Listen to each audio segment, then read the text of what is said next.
The air conditioning in the Superior Court of Fulton County hummed with a low mechanical drone that reminded me of a failing refrigerator compressor. It was a cold, sterile sound that matched the temperature of the room perfectly. I sat with my back straight and my hands folded on the mahogany table. I am Thomas Prescot. I am 70 years old. I have spent 50 years of my life on construction sites breathing in concrete dust and diesel fumes while building the skyline of Atlanta. I know how to spot a weak foundation from a mile away. But sitting there in that courtroom, I realized that the weakest foundation I ever built was my own marriage. To my right sat Cynthia. She is 48 years old, 22 years younger than me. When I met her, she was a filing clerk who told me she wanted to learn the business. I believed her. I taught her everything. I gave her the world. In return, she found Blake Harrington. I could see Blake sitting 2 rows behind her in the gallery. He was trying to look solemn, but he was failing miserably. He was covering his mouth with his hand to hide a smirk, but his eyes were dancing with greedy delight. He was wearing a charcoal gray Italian silk suit that fit him a little too tightly around the waist. I knew exactly how much that suit cost, because I had seen the charge on my American Express Platinum card 3 weeks ago. It cost $4,000. That was my money on his back. That was my sweat he was wearing. Cynthia leaned over toward me. Her expensive perfume, a scent of gardenias and money, wafted into my space. She brought her lips close to my ear so that only I could hear her. Her voice was a soft, venomous whisper. She said, "Today is the best day of my life, Tom, because I am finally going to take everything from you. You are going to die alone in the cheapest state-run nursing home I can find. I will not even visit your grave." She pulled back and smiled at the judge, a perfect mask of the grieving, soon-to-be ex-wife. I did not react. I did not flinch. I did not look at her with anger. I simply looked down at my watch. It was 10:45 in the morning. Next to me, my lawyer, Harland Fisk, shifted in his chair. Harland is 75 years old. He is a man who has practiced divorce law for so long that he has forgotten what human kindness looks like. He is a shark in a 3-piece suit. He leaned in close to me, his voice sounding like gravel grinding together in a cement mixer. He whispered, "Did you do exactly what I said, Tom? Did you confirm the liability waiver on page 42 is intact?" I nodded once, slowly. Harlan smiled. It was not a nice smile.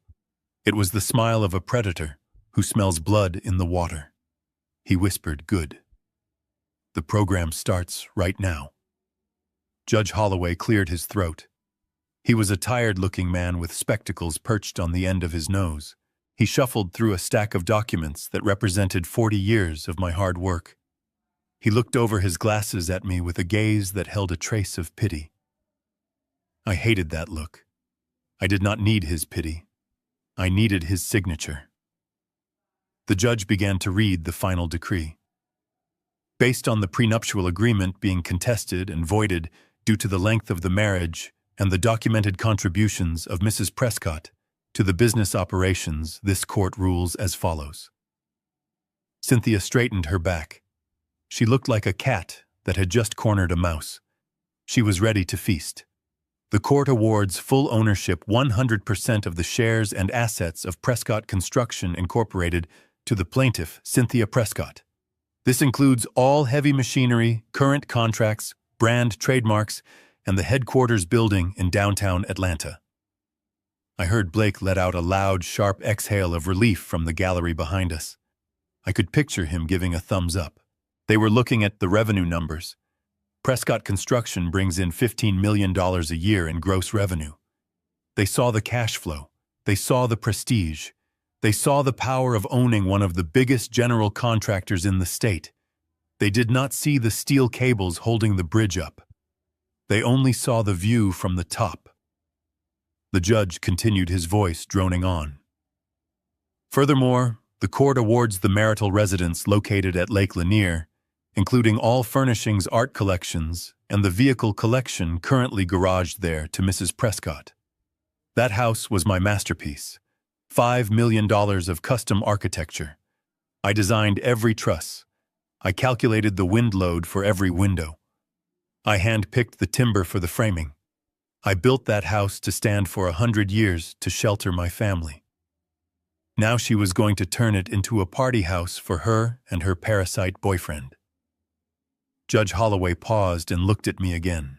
Regarding the defendant, Thomas Prescot, the court awards the 1995 Ford F-150 pickup truck currently registered in his name, the personal retirement savings account ending in 402, and his personal effects including clothing and tools. That was it. That was the summary of my life. 40 years of building an empire, and I was walking away with a 25-year-old truck and a retirement account that had barely enough to rent a studio apartment for a few years. Cynthia turned to me fully now. She didn't bother whispering this time. She wanted me to hear it. She wanted Harland to hear it. She wanted the whole room to know she had won. She said, "Thank you for building my empire, Tom. Don't worry about the company. Blake is going to be the new CEO. He has a lot of modern ideas about digital marketing and expanding into luxury condos. He says your methods are dinosaurs, just like you. So do us a favor and disappear. Don't make us call security to remove you from the premises when we go to the office tomorrow to take possession." I looked at her. Really looked at her. I saw the greed in her eyes. It was a hunger that could never be satisfied. I looked past her to Blake, who was already texting furiously on his phone, probably ordering champagne or booking a first-class vacation to the Maldives with the company credit line. They were so arrogant. They were so sure that the gavel banging down was the end of the war. They did not know it was just the opening shot. I stood up slowly, buttoning my jacket. I am 70, but my back is straight. You do not haul lumber and climb scaffolding for decades without developing a spine of steel. I looked at the judge and nodded respectfully. Then I looked at the court clerk, who was sliding the final settlement papers across the table for signatures. This was the moment. This was the trapdoor. The document was 200 pages thick. Buried deep within the dense legalese in a section about asset transfer and operational continuity was a clause that Harland and I had drafted at 3 a.m. 3 weeks ago. It was a standard transfer of liability clause, but with very specific wording regarding the role of the qualifying agent. In the United States, specifically in the state of Georgia, a construction company is just a shell without a licensed qualifying agent. You cannot pull a permit, you cannot bid on a job, and you cannot legally hammer a nail without a general contractor license holder attached to the company. I was that agent. I was the only person in the entire company who held that license. The moment the ownership transferred fully, so did the requirement to maintain that license. But the license belongs to the individual, not the corporation. Cynthia grabbed the pen. She was eager. She was trembling with excitement. She didn't even read the summary page. She was signing her name with a flourish, the ink barely drying before she looked up at me with a triumphant sneer. She was signing for the assets. She thought she was signing for the bank accounts, the bulldozers, and the multi-million-dollar contracts. She did not realize she was also signing for the liabilities, the penalties, and the legal requirements to maintain a state general contractor license. She was signing a document that stated she accepted full legal and financial responsibility for every active project from this moment forward. Harland nudged my elbow gently. It was my turn to sign. My hand hovered over the paper. For a split second, I felt a pang of sadness. Not for the money, not for the house, but for the legacy. Prescot Construction was my name. It was my father's name before me. Giving it to these vultures felt like tossing a diamond into a sewer. But I knew what was coming. I knew that in order to save the legacy, I had to let them steal the corpse. I signed my name, Thomas Edward Prescot. The signature was firm. No shakes. No hesitation. I put the pen down. The judge banged the gavel. The sound was like a gunshot in the quiet room. Case closed. The court is adjourned. Cynthia snatched the papers up, holding them to her chest like a winning lottery ticket. She laughed, a sound that was sharp and jagged. "It is done. It is finally mine." Blake walked up from the gallery area, ignoring court protocol, and put his hands on her shoulders, massaging her. He looked at me with a condescending grin and said, "Hey, Tom. No hard feelings, right? It is just business. I will take good care of your crew. I might have to fire the old lady Higgins, though. She is too slow. We need fresh blood." Mrs. Higgins was my secretary for 30 years. She knew where every skeleton was buried and where every penny was accounted for. Firing her would be the second worst mistake they ever made. The first was underestimating me. I packed my briefcase calmly. I put my old fountain pen back in my pocket. I turned to Harland and shook his hand. Harland gave me a barely perceptible nod. Then I turned to my ex-wife and her lover. I said one thing to them. Just one sentence. I said, "Good luck with the concrete." Cynthia rolled her eyes. "Go away, old man. Go drive your junk truck." I walked out of the courtroom. The heavy wooden doors closed behind me with a solid thud. I walked down the marble hallway, my footsteps echoing. I felt light. I felt dangerous. I walked out into the bright Atlanta sunshine and saw my old Ford F-150 parked between a Mercedes and a BMW. It was dented. The paint was peeling. It had 200,000 miles on it. But the engine was sound. The foundation was good. I climbed into the truck and started the engine. It roared to life with a familiar rumble. I pulled my phone out of my pocket. I had one email drafted and ready to send. It was addressed to the State Licensing Board for General Contractors. The subject line read, "Immediate resignation and withdrawal of qualifying agent license for Prescot Construction." I hovered my finger over the send button. Back in the courtroom, Cynthia and Blake were probably hugging. They were probably planning which employees to fire and which cars to buy. They had no idea that at 12 noon tomorrow, exactly 24 hours from now, every single construction site under the Prescot name would be hit with a cease and desist order. They had no idea that by signing those papers, Cynthia had personally guaranteed the performance bonds on 5 major skyscrapers. I tapped the send button. The email whooshed away. The clock had started. They thought they took my life. They thought they stripped me bare. But they forgot one basic rule of construction. If you remove the load-bearing wall, the roof does not just leak. The whole house comes down. And I was going to enjoy watching it fall. To understand why I signed those divorce papers. With a smile, you have to go back 6 months to the night of my 70th birthday. I did not want a party. I wanted a quiet dinner with my wife. Maybe a good steak and a glass of bourbon on the deck overlooking the lake I had spent 10 years of my life paying for. But Cynthia insisted. She said she had a surprise. She said 70 was a milestone that needed to be celebrated. When I walked into the living room of the lake house I designed with my own hands, I realized the surprise was not for me. It was for her. The room was filled with 50 people I barely knew. They were her friends. They were young, loud, and ambitious. They drank my vintage wine straight from the bottle and treated me like a piece of antique furniture that had stayed in the room too long. Then I saw him. Blake. It was the first time I had ever laid eyes on the man who would eventually sleep in my bed. He was wearing a suit that was too tight and holding a crystal glass of my 1982 Cabernet, as if it were soda. Cynthia grabbed my arm and pulled me toward him. Her grip was tight, possessive, but not affectionate. She introduced him as her new financial advisor. Blake looked me up and down with a smirk that made my skin crawl. He said, "Happy birthday, Tom. 70 years is a long time. You must be exhausted.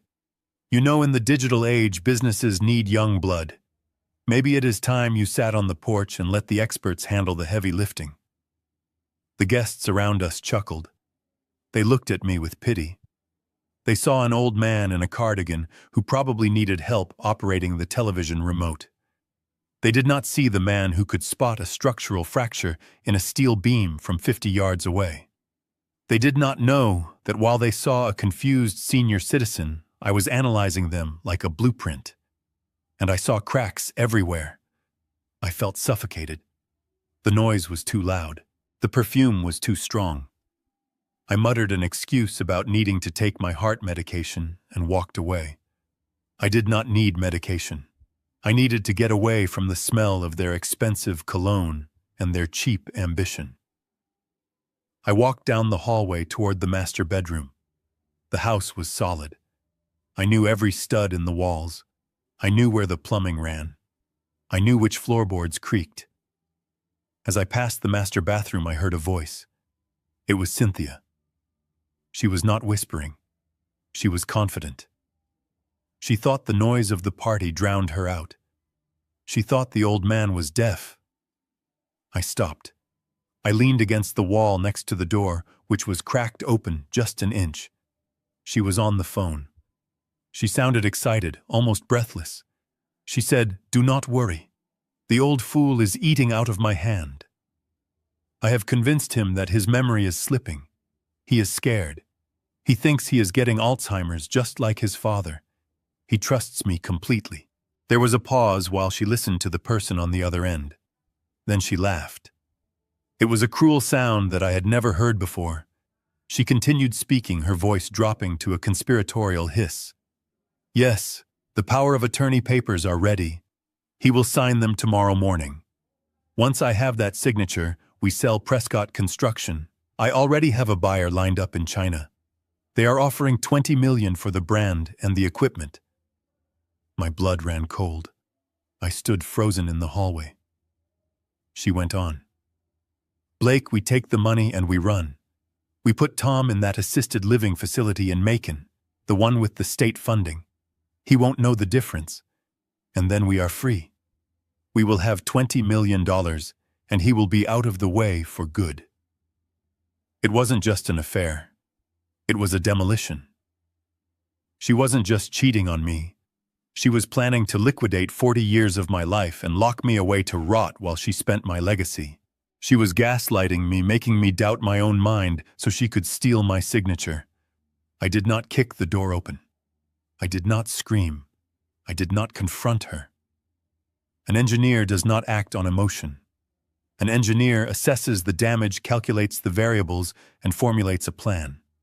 If I confronted her now, she would deny it. She would say I was hallucinating. She would use my anger as proof of my senility. I walked silently down the hall to my private study.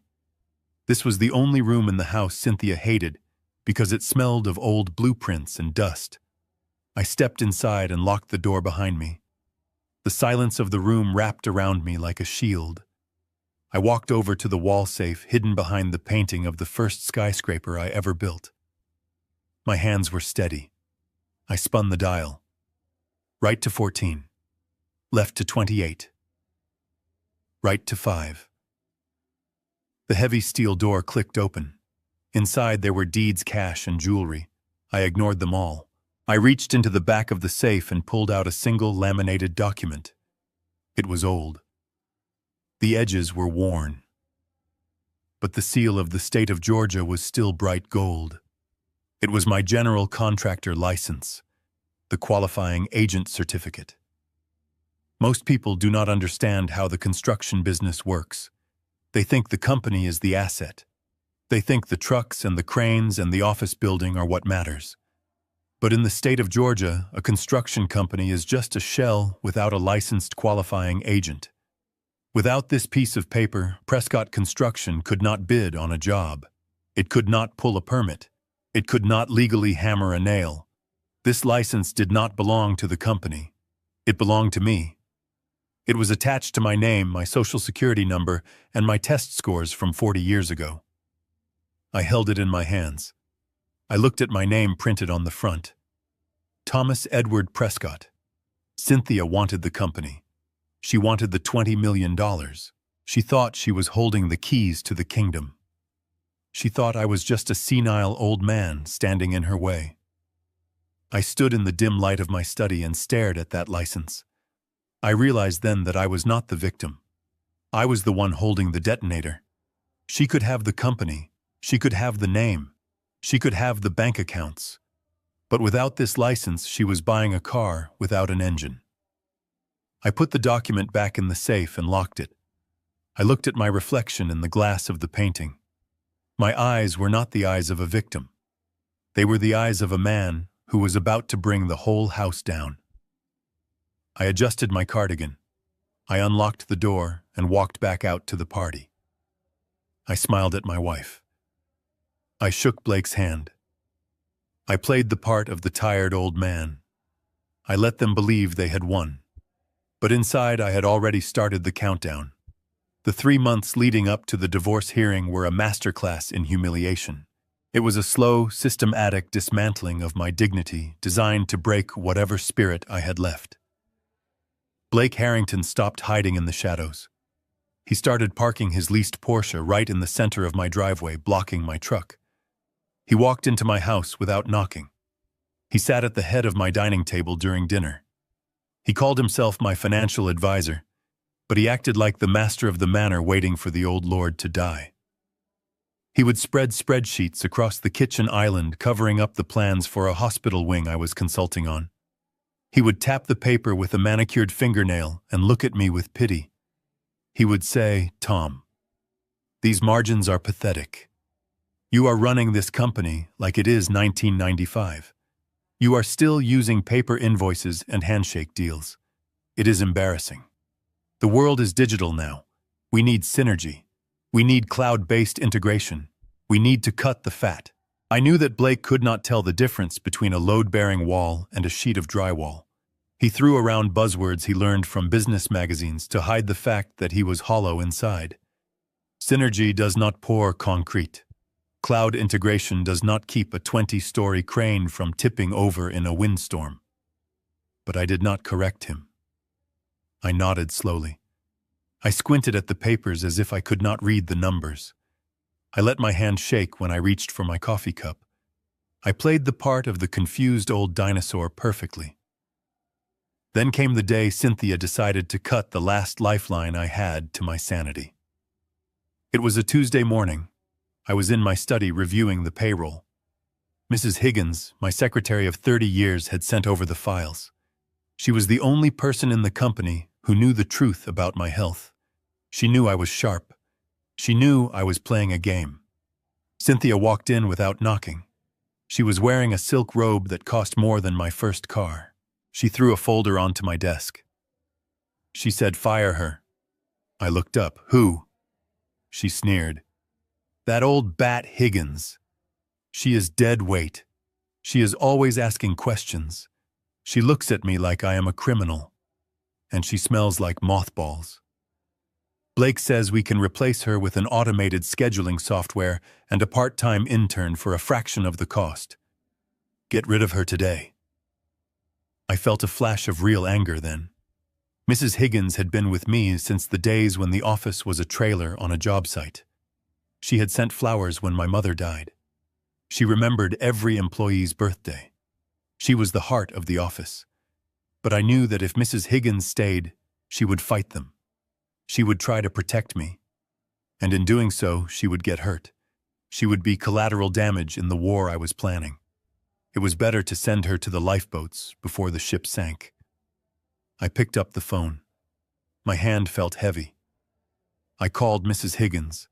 I told her that her services were no longer required. I heard her gasp on the other end. I heard the hurt in her silence. I wanted to tell her to wait. I wanted to tell her it was a trick, but I couldn't. Cynthia was watching me like a hawk. I hung up the phone and looked down at my hands. I looked defeated. Cynthia smiled. She walked over and patted me on the head like a dog. "Good boy, Tom," she said. "It is for the best. You will see." After that, I ramped up the performance. I started leaving the stove on. I would walk into a room and stand there looking around blankly, pretending I had forgotten why I was there. I called Blake by the wrong name. I called him Bill. I called him Bob. It drove him crazy, but it convinced them that my mind was going. They became careless. They stopped whispering. They started discussing the sale of the company right in front of me, assuming I could not follow the conversation. They talked about buying a penthouse in Miami. They talked about liquidating the equipment fleet. They were carving up the carcass of my life while I was still breathing. One rainy afternoon, they cornered me in the living room. Blake was sitting in my favorite leather armchair. Cynthia stood behind him, her hand resting on his shoulder. On the coffee table, there was a thick stack of legal documents. Cynthia spoke first. Her voice was fake sweet, like syrup covering poison. She said, "Tom, we are worried about you. We have noticed you are slipping. You are forgetting things. You are confused. We think it might be early onset Alzheimer's." She paused for effect. I looked at her with wide, fearful eyes. I let my mouth hang open slightly. She continued, "We want to protect your legacy. We do not want people to remember Thomas Prescot as a senile old man who ran his company into the ground. If word gets out that you are sick, the banks will pull the loans. The clients will cancel contracts. You will be ruined." Blake leaned forward. He pushed the documents toward me. He said, "This is a generous settlement, Tom. You sign over full control of Prescott Construction to Cynthia. You give her the house. In exchange, we will not petition the court to have you declared mentally incompetent. We will keep your illness a secret. You can retire with your reputation intact. We will even let you keep your old truck so you can feel independent." It was blackmail. Pure and simple. They were threatening to destroy my name, to paint me as a madman unless I gave them everything I had built. I looked at the papers. I looked at the pen Blake was holding out to me. I took it. My hand trembled violently. I signed the last page. I did not read it. I did not argue. I just signed. Cynthia snatched the papers away the moment the ink hit the page. She looked at Blake and winked. She said, "You made the right choice, Tom. Now go get some rest. You look tired." I walked out of the room, shuffling my feet. I went to my bedroom and closed the door. I stood there in the dark for a long time. The trembling in my hands stopped. The confusion in my eyes vanished. I walked to the mirror and adjusted my collar. An hour later, I drove my truck to a nondescript office building in downtown Atlanta. The sign on the door said, "Harland Fisk, Attorney at Law." Harland was sitting behind a desk that looked like it had been carved out of a single piece of oak. The room smelled of old paper and expensive scotch. Harland is 75 years old, and he has eyes that have seen every kind of human betrayal imaginable. He does not trust anyone. That is why I pay him. I sat down and told him everything. I told him about the party. I told him about Mrs. Higgins. I told him about the blackmail and the papers I had just signed. Harland listened without blinking. He steepled his fingers and looked at me over the rim of his glasses. He said, "Tom, you have two choices. We can fight this in court for the next 5 years. We can prove you are sane. We can expose their affair. We can battle for half the assets. You will keep your money. You will keep the house. But they will walk away with a settlement. They will be rich. They will laugh about how they almost got you." He paused and poured 2 fingers of amber liquid into a glass. He slid it across the desk to me. Or he said, his voice dropping to a gravelly whisper, "We can let them win. We can let them take the company. We can let them take the house. We can let them think they have stripped you bare. And then we can pull the pin on that grenade you have been holding." I took a sip of the scotch. It burned going down. It felt good. Harland leaned forward. The shadows in the room seemed to gather around him. He asked me a simple question. He said, "Tom, do you want to keep the money, or do you want to look them in the eye and watch them burn to ash?" I put the glass down. The sound of the crystal hitting the wood was sharp and final. I thought about Cynthia's fake smile. I thought about Blake sitting in my chair. I thought about Mrs. Higgins crying on the phone. I looked Harland dead in the eye. I did not hesitate. I said I want the ash.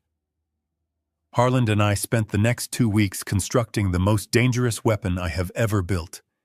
It was not made of steel or concrete. It was made of paper. We turned his conference room into a war room. The table was covered in drafts, revisions, and red ink. We were not writing a divorce settlement. We were writing a death warrant disguised as a surrender. The final document was 200 pages thick. It was a dense brick of legal jargon specifically designed to make the eyes glaze over. We filled the first 50 pages with an exhaustive inventory of physical assets. We listed every excavator, every bulldozer, every pickup truck, and every computer monitor. We listed the serial numbers. We listed the depreciation values. We made it look like I was fighting tooth and nail to keep every single screw and bolt. This was the distraction. It was the magician waving his left hand while the right hand loaded the gun. While Cynthia and Blake were busy arguing over who got the 2018 Ford F-250 with the leather seats, they completely missed the landmine buried on page 142. It was a clause titled Assumption of Operational Liability and Continuity. To an untrained eye, it looked like standard boilerplate text. It stated that upon the finalization of the divorce decree, the transferee, which was Cynthia, would assume immediate and total responsibility for all active projects, including financial penalties, legal disputes, and performance bond guarantees. Harland sat across from me, his fountain pen tapping a rhythm on the oak desk. He looked over his glasses and said, "Listen to me closely, Tom. This is the kill shot. In the construction world, a performance bond is not just a piece of paper, it is a promise backed by cash. If a project is delayed, or if the contractor walks off the job, the insurance company pays the client, but then they come after the owner of the construction company for every single dime." He tapped the document hard. By signing this, Cynthia is personally guaranteeing every skyscraper, every hospital wing, and every parking deck currently under construction. If those jobs stop for even 1 day, the liquidated damages kick in. Do you know what the penalty is for the Midtown Tower project? I knew. I had negotiated the contract myself. I said it is $50,000 a day. Harland nodded grimly. $50,000 a day? And that is just one project. You have 5 active sites. If the work stops on all of them, she will be bleeding $250,000 every 24 hours. She does not have that kind of liquidity. No one does. She will bankrupt the company in a week. He pushed the stack of papers toward me. But this only works if she signs it without reading the fine print. She has to be so hungry for the assets that she swallows the poison along with the meal. I looked at the document. I knew Cynthia. I knew Blake. They were not builders. They were consumers.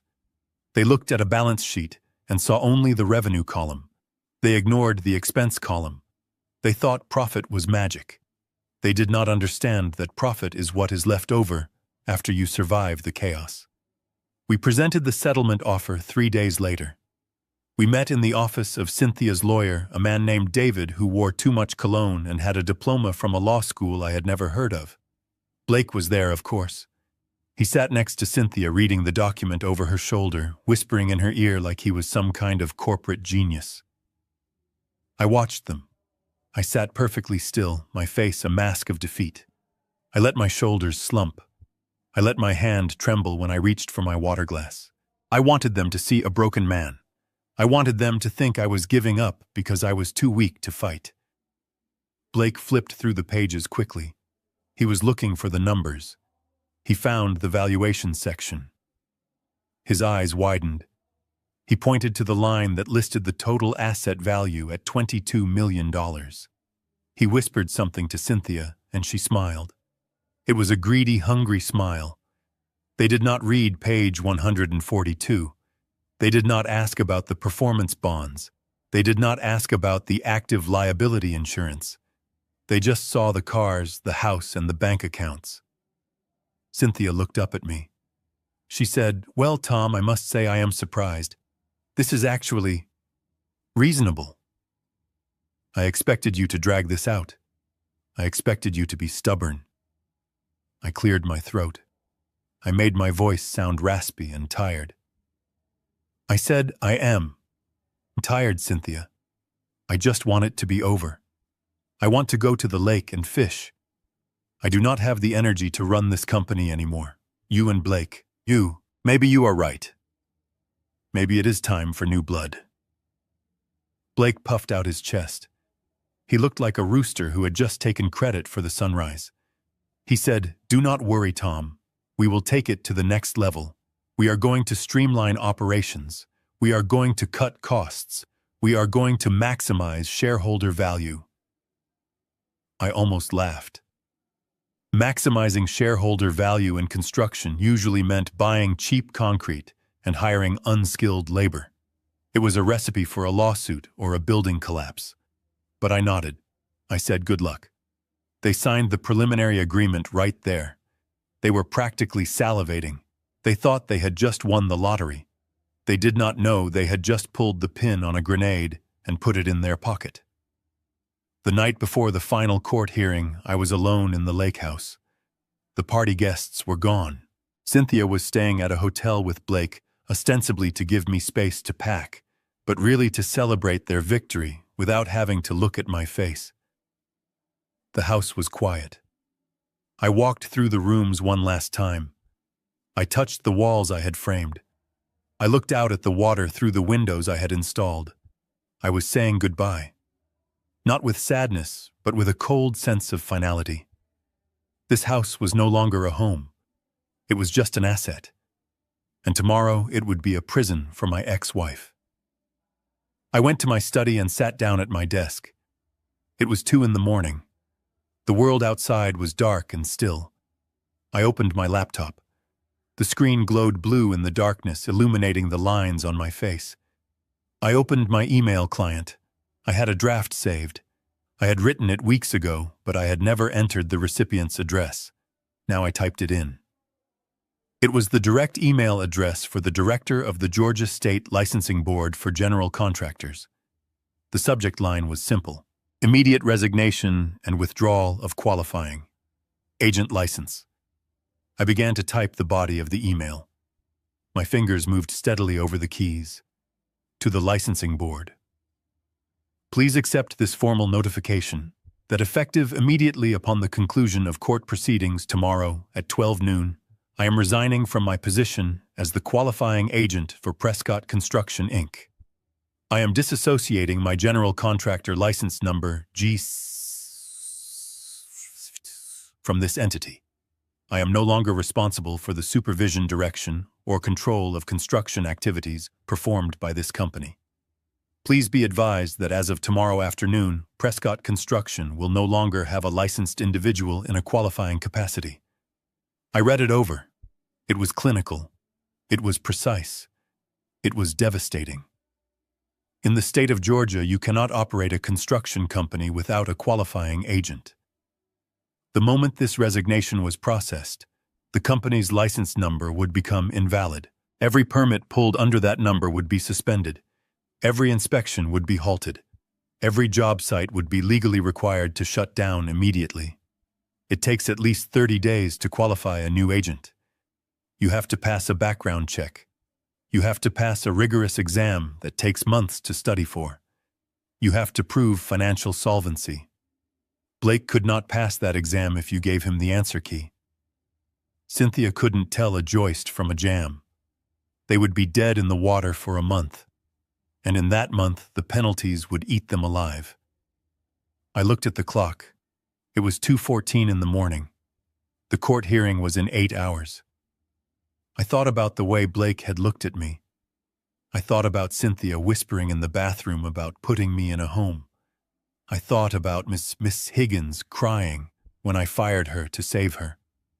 I did not feel guilty. I felt like a demolition expert pressing the button to bring down a condemned building. It had to be done to clear the way for something new. I moved the cursor over the send button. My hand did not shake. My heart rate did not increase. I was calm. I was ready. I clicked send. The email vanished from my screen. It was done. The fuse was lit. The countdown had begun. In exactly 48 hours, the state inspectors would receive this notification. They would print out the cease and desist orders. They would get in their cars, and the nightmare would begin. I closed the laptop. I stood up and turned off the light. I walked out of the study and went to the guest bedroom to sleep for a few hours. I needed my rest. Tomorrow was going to be a very big day. I drove my truck back to the lake house for the last time, not to sleep, but to collect the few things the court had allowed me to keep. I parked next to Blake's Porsche, which was straddling two spaces like a monument to his ego. I walked past it without touching it. I did not key the paint. I did not slash the tires. Petty vandalism is for amateurs. I had already planted a nuclear device in the heart of their operation. I just needed to get out of the blast radius. Inside the house was quiet. I packed my clothes into 3 cardboard boxes. I took my father's old hammer, which hung in a shadow box in the den. I took the photo of my mother from the mantel. I left the furniture. I left the art. I left the 60-inch television. I carried the boxes out to the truck bed and covered them with a tarp. As I backed out of the driveway, I looked at the house one last time. It was a beautiful structure. Massive timber beams, stone accents, floor-to-ceiling glass. It was worth $5 million. But looking at it then, it felt like looking at a mausoleum. It was cold. It was empty. It was theirs. I shifted the truck into drive and pulled away. I did not look back in the rearview mirror. I drove straight to a small motel on the outskirts of Atlanta. It was clean and cheap. It would do for a few nights until the dust settled. While I was checking into my room, Cynthia and Blake were making their grand entrance at the headquarters of Prescot Construction in downtown Atlanta. I know this because Mrs. Higgins called me later that night in tears to tell me what happened. Even though I had fired her to protect her, she still had friends in the building. She told me they walked into the lobby like royalty. Cynthia was wearing a white suit and carrying a bottle of Dom Perignon. Blake was right behind her, high-fiving the security guard, who looked at him with confusion. They took the elevator straight to the top floor, to the executive suite. My suite. They walked into my office. It was a corner office with a view of 3 skyscrapers I had built. Blake walked behind my desk, the heavy oak desk that had belonged to my mentor, and sat down in my leather chair. He put his feet up on the wood. He popped the cork on the champagne and let it spray over the carpet. They toasted to the new era. They toasted to the death of the old guard. An hour later, they called an emergency all-hands meeting in the main conference room. Every project manager, every lead engineer, and every site superintendent was there. These were men and women who had been with me for decades. They were serious professionals. They built hospitals and bridges. They did not have time for games. Blake stood at the head of the table. He did not introduce himself. He just assumed they knew who he was. He started his speech. He told them that Prescot Construction had been underperforming. He said that under my leadership the company had become bloated and inefficient. He used words like optimization and lean dynamics. Then he started giving orders. He pulled up a spreadsheet on the projector. It showed the material costs for the Midtown Tower project, a 40-story luxury condo building that was currently on the 12th floor of construction. He pointed to the line item for structural steel and concrete. He said these numbers are too high. We are bleeding money on materials. From now on, we switch suppliers. I found a vendor overseas who can provide steel rebar for 30% less than our current domestic supplier. Cancel the current contracts and switch to the new vendor immediately. The room went silent. Mike Donovan, my chief engineer, stood up. Mike is a big man with hands like shovels. He has been building high-rises since Blake was in diapers. He said, "Excuse me, Mr. Harrington, but we cannot do that. The specs for the Midtown Tower require domestic steel with a specific tensile strength rating. If we switch to cheap imported rebar, we compromise the structural integrity of the building. It violates the building code, and it violates our contract with the developers." Blake laughed. He actually laughed. He said, "Listen to me, Mike. Steel is steel. It is all the same metal. The only difference is the brand name. You engineers are always over-engineering everything to cover your backs. I am telling you to switch the vendor. We need to get those margins up. If you are too scared to do it, I will find someone who is not." Mike turned red. He looked at Cynthia, hoping for some sanity. Cynthia was checking her reflection in her phone screen. She didn't care about tensile strength. She only cared about the profit margin. Blake wasn't done. He moved to the next slide.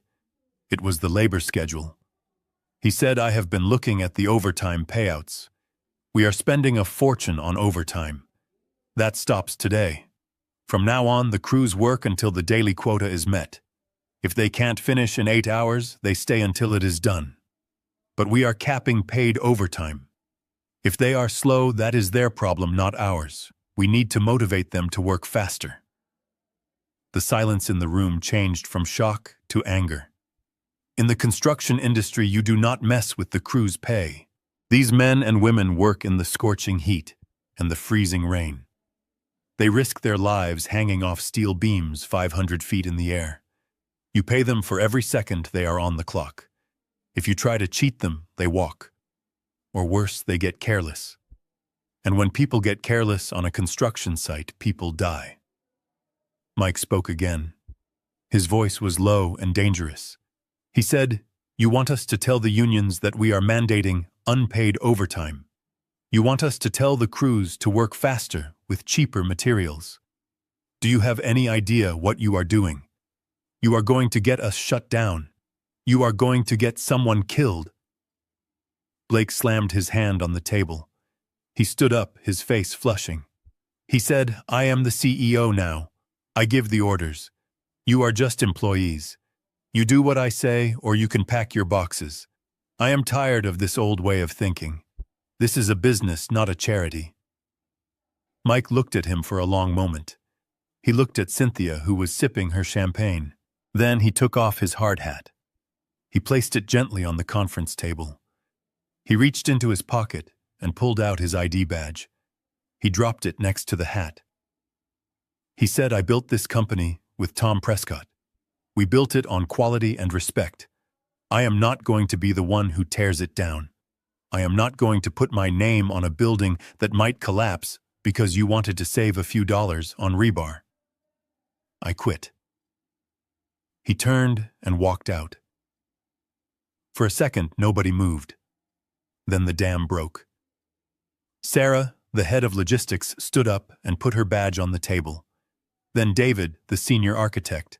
Then the 3 site superintendents for our biggest projects. One by one, the brain trust of Prescott Construction, the people who actually knew how to build things, walked out of the room. Blake watched them go with a sneer. He yelled after them, "Go ahead and leave. You are all dinosaurs anyway. You are overpaid and entitled. I can hire fresh graduates from Georgia Tech tomorrow for half your salary. They will be hungry. They will listen to me." Cynthia looked a little worried now. She asked Blake, "Are you sure about this?" Those were the project leads. Blake waved his hand dismissively. "Don't worry, baby. They are bluffing. They will be back begging for their jobs in a week. And if they don't, we will replace them. Construction isn't rocket science. You pour concrete, you put up steel. Any idiot can manage it." They spent the rest of the afternoon celebrating. They ordered expensive catering. They talked about redecorating the office. They sent emails to the remaining junior staff announcing the new leadership and the new cost-saving measures. They felt powerful. They felt invincible. They went home to my lake house that night and slept in my bed. They probably slept soundly, dreaming of the millions they were going to make.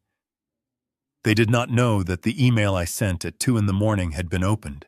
They did not know that a clerk at the state licensing board had read my resignation and flagged it as urgent.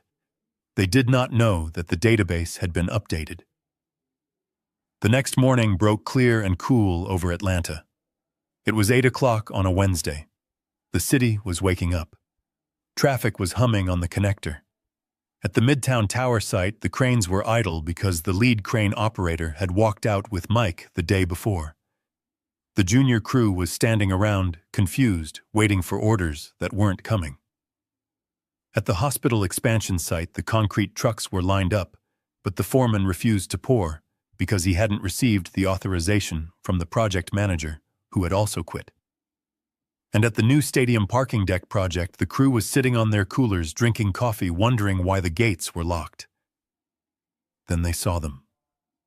A convoy of 4 black SUVs with the state seal on the doors turned the corner. They moved with purpose. They pulled up to the curb in front of the Midtown Tower site. The doors opened, and a team of men and women in windbreakers stepped out. They were not smiling. They carried clipboards and rolls of red tape. They were the enforcement division of the state licensing board, and they were not there for a routine inspection. The lead inspector, a man named Agent Miller, walked up to the construction fence. He took a large roll of red tape from his bag. He pulled out a staple gun. He walked to the main gate. He slapped a bright orange poster against the plywood. Bam, bam, bam. The sound of the staples echoed like gunshots. The poster read in massive black letters, "Stop work order." Below that, in smaller text, it cited the violation. Operation of a general contracting entity without a valid qualifying agent. Violation of Georgia Code, Title 43. Immediate cessation of all activities required by law. Agent Miller turned to the confused workers. He shouted, "Listen up. This site is now closed. Prescot Construction currently holds no valid license to operate in the state of Georgia. Everyone needs to clear the site immediately. If you pick up a tool, you will be fined. If you start a machine, you will be arrested. Go home." At the same moment across town at the hospital site and the stadium site, the same scene was playing out. Red tape, orange signs, police cruisers pulling up to enforce the order. In my motel room, I was sitting on the edge of the bed drinking a cup of bad coffee. I watched the local news. The reporter was standing in front of the Midtown Tower. The headline on the screen read, "Construction Giant Halted State Shutters Prescot Projects." I took a sip of coffee. It tasted better than the finest champagne. The takeover was over. The nightmare had just begun. The sound of a staple gun firing into plywood is distinct. It is a sharp, metallic crack that echoes against the steel beams of a skyscraper. At 8:15 in the morning, that sound replaced the roar of diesel engines and the hum of power tools at the Midtown Tower site. Agent Miller moved with the efficiency of an executioner. He walked from one gate to the next, smoothing down the bright orange posters that screamed, "Stop work order," in bold black letters. The site superintendent, a man named Jerry, who I had hired 10 years ago, ran up to the fence. He was sweating despite the morning chill. He was shouting through the chain link, asking what the hell was going on. He waved the permits in the air. He said, "We have permits. We have inspections scheduled for tomorrow. You cannot just shut us down." Agent Miller did not raise his voice. He simply pointed to the poster. He said those permits were issued under the license of Thomas Prescot. As of 2 o'clock this morning, Thomas Prescot is no longer the qualifying agent for this company. Without a qualifying agent, these permits are just expensive wallpaper. By law, this site is now an active crime scene if anyone picks up a hammer. Jerry looked like he had been punched in the gut. He dropped his hands. He knew the law. He knew that without that license number attached to the project, the insurance was void, the bonds were invalid, and the entire operation was illegal. He turned to his crew, who were watching with fearful eyes, and drew a finger across his throat. "Kill it. Kill it all." The silence that followed was terrifying. A construction site is a living, breathing beast. It vibrates with energy. When you kill the power, it feels like a heart stopping. The cranes froze in the sky. The cement mixers stopped churning. 500 workers stood still, waiting for answers that Jerry did not have.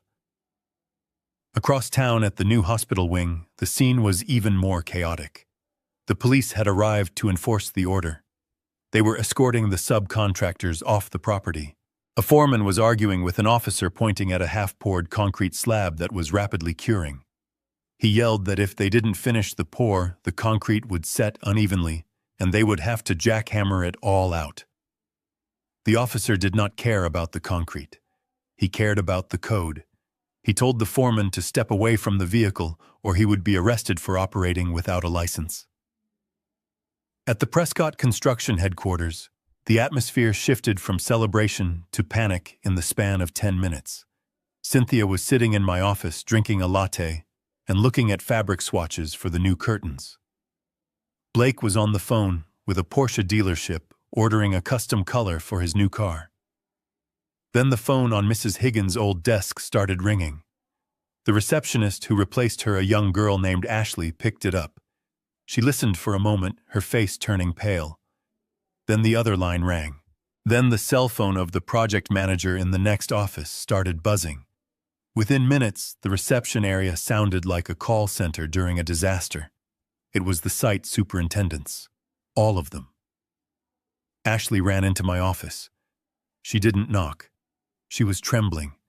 She said, "Ms. Prescot, Mr. Harrington, you need to take these calls. It is Jerry from Midtown. It is Sarah from the hospital. They say the state is there. They say the police are shutting them down." Cynthia dropped the fabric swatch. She looked at Blake. She said, "What does she mean, shutting them down? We own the company. We have the contracts." Blake stood up, adjusting his tie. He tried to look authoritative, but I imagine he looked more like a captain who just realized he didn't know how to swim. He grabbed the phone. He shouted into the receiver. "Who is this? Jerry? What are you talking about? Tell them to leave. Tell them I am the CEO and I order them to let you work." I can only imagine what Jerry said to him, but Blake's face turned a shade of red I had never seen before. He pulled the phone away from his ear as if it had bitten him. He looked at Cynthia. He said, "They are saying something about a license. They say we don't have a qualifying agent." Cynthia frowned. She said, "What is a qualifying agent? We are the owners.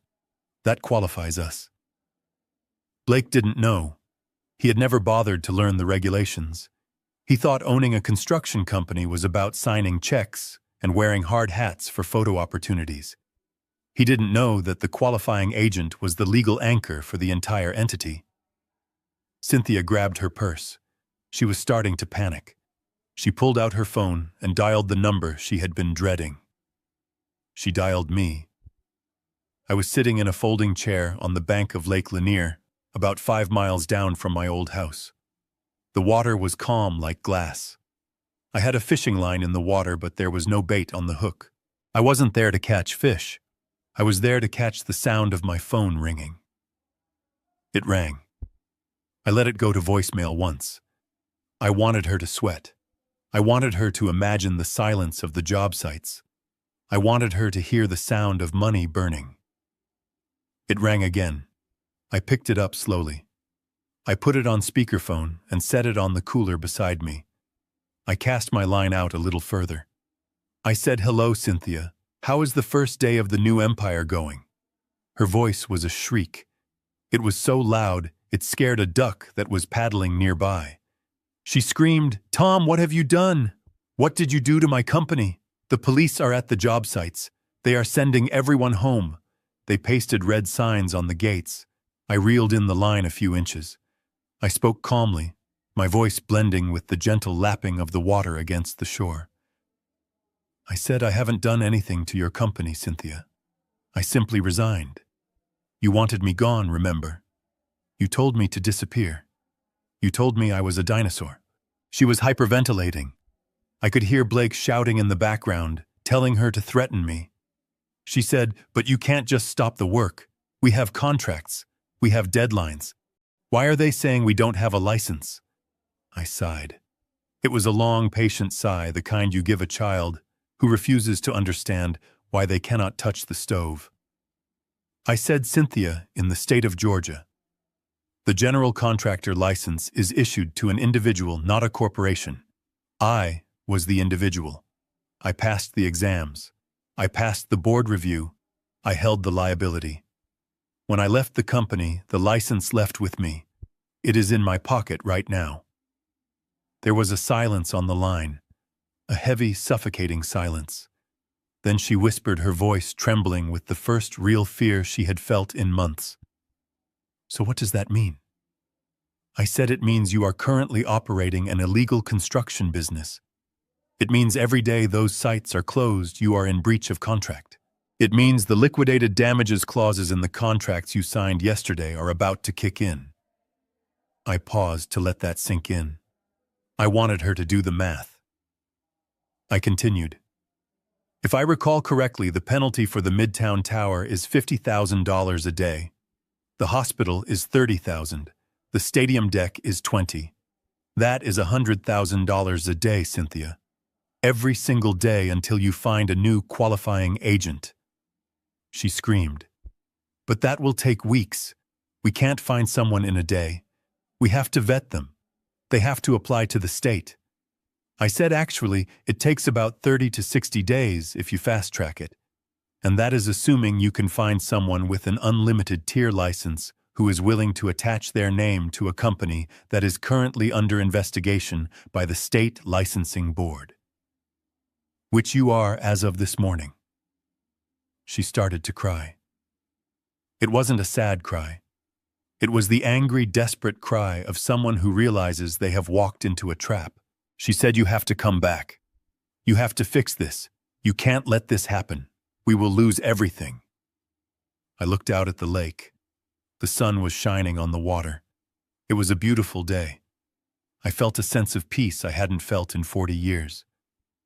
I said, "I can't come back, Cynthia. I am retired. I am just an old man with a fishing pole and a truck. I am not cut out for the modern digital business world. Besides, I wouldn't want to get in Blake's way. He has so much synergy to implement." Blake's voice came onto the line. He sounded desperate. He said, "Look, Tom, we can work something out. We can pay you a consulting fee. We can rent your license. Just come sign the papers to reactivate the sites." I laughed. It was a dry, dusty laugh. I said, "Blake, renting a license is illegal. It is called license lending, and it is a felony. I am surprised a financial genius like you didn't know that." I reached for the button to end the call. I said, "Listen, I have a fish on the line. I have to go. Good luck finding a new qualifying agent. You have about 24 hours before the developers invoke the performance bonds and the insurance companies come looking for your personal assets. I hope you enjoy the house while you still have it." I hung up the phone. I didn't actually have a fish. I just reeled in the empty hook. I baited it with a worm and cast it out again. I sat there for a long time watching the bobber float on the water, listening to the birds, and thinking about the chaos unfolding 5 miles away. The concrete was hardening in the trucks. The schedules were crumbling. The empire was falling. And the best part was I didn't have to push a single wall. Gravity was doing all the work. The silence in the lake house must have been deafening after I hung up the phone. I imagined Cynthia staring at the screen, her hands shaking the reality of her situation, finally crashing down on her like a ton of bricks. But panic is a powerful motivator. For the next 24 hours, she and Blake tried to dig themselves out of the hole I had dug for them. They failed miserably, because you cannot dig your way out of a grave. You just make it deeper. They started making calls. Blake was convinced that a qualifying agent was just a commodity, something you could buy off the shelf like a bag of cement. He called every headhunter in Atlanta. He called retired contractors. He even called a few of my old competitors, thinking he could poach their license holders with promises of exorbitant salaries. What Blake did not understand is that the construction industry is a small world. Word travels faster than light. By noon that Wednesday, everyone in the state knew that Prescot Construction was under active investigation by the licensing board. They knew the sites were shut down. They knew the police were involved. Attaching your license to a company is not a small thing. You are putting your professional life on the line. If the company violates code, you lose your license. If the company gets sued, you get sued. No sane qualifying agent with an unlimited tier license would touch a company that had just been red-tagged by the state. It would be professional suicide. They were radioactive. By Thursday morning, the financial dominoes began to fall. The first one was the liquidated damages. I had negotiated the contracts for the Midtown Tower, the hospital expansion, and the stadium deck myself. I knew the clauses by heart. At 8 o'clock in the morning, the legal counsel for the Midtown Tower developers sent a formal notice of breach. Because the site was inactive, the delivery date was now in jeopardy. The contract stipulated a penalty of $50,000 for every day of delay. An hour later, the hospital board sent their notice. $30,000 a day. By lunch, the stadium developers chimed in. $20,000 a day. That was $100,000 a day in penalties, cash, payable immediately upon demand or deducted from the retention funds. Cynthia and Blake were bleeding $4,000 an hour, and they hadn't even unlocked the office doors yet. They sat in my office staring at the notices. Cynthia was pale. She asked Blake where they were going to get the money. Blake told her to relax.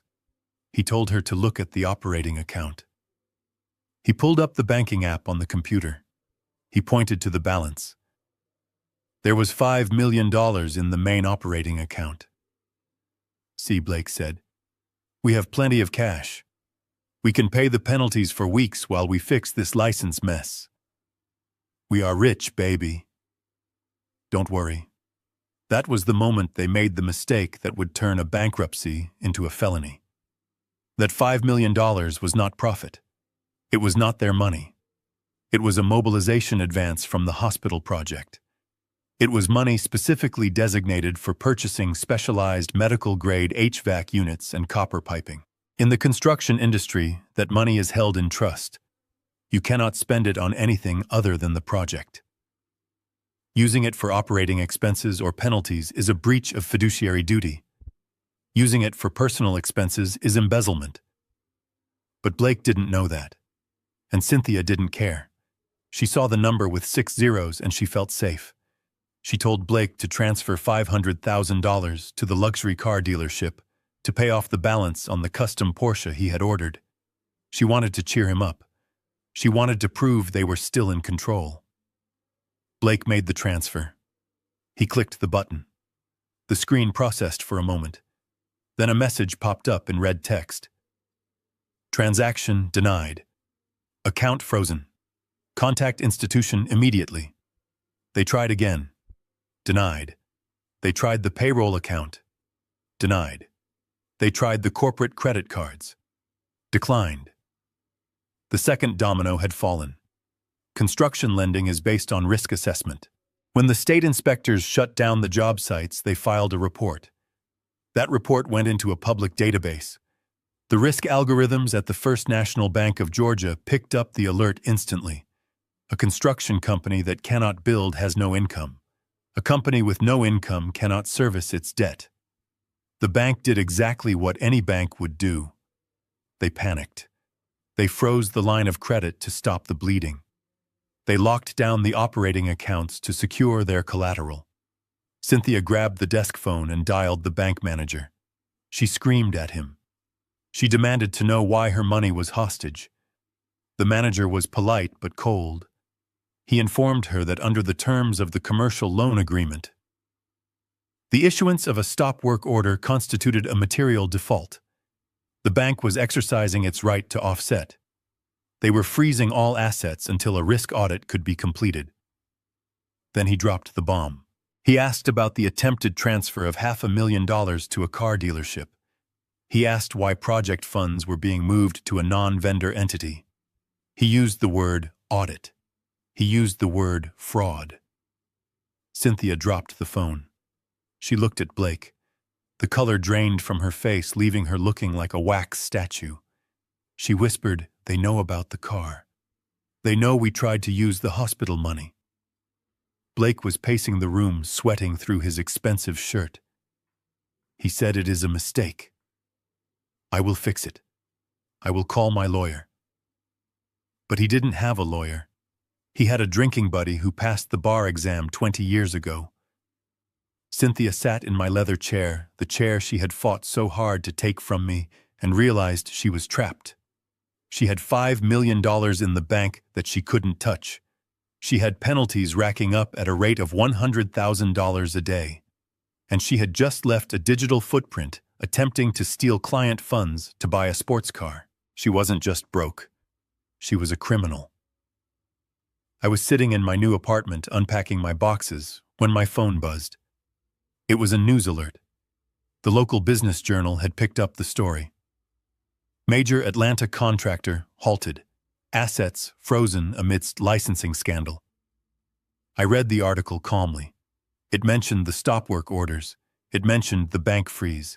It mentioned rumors of financial mismanagement. It did not mention me.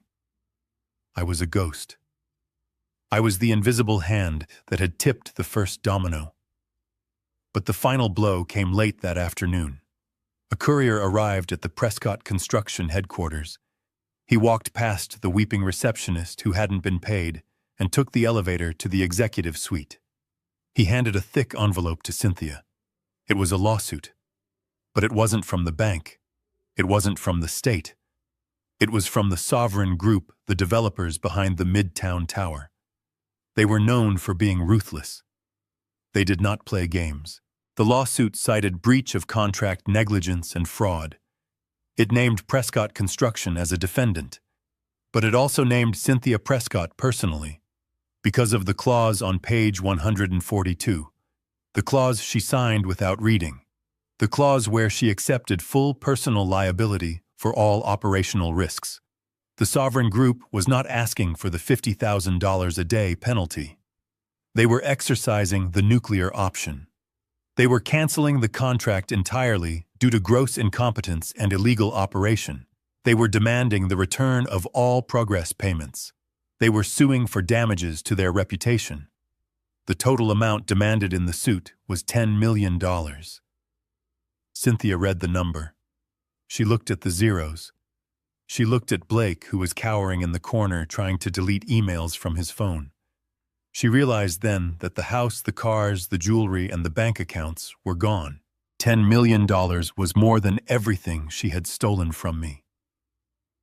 She screamed. It was a primal sound of pure terror. She threw the papers at Blake.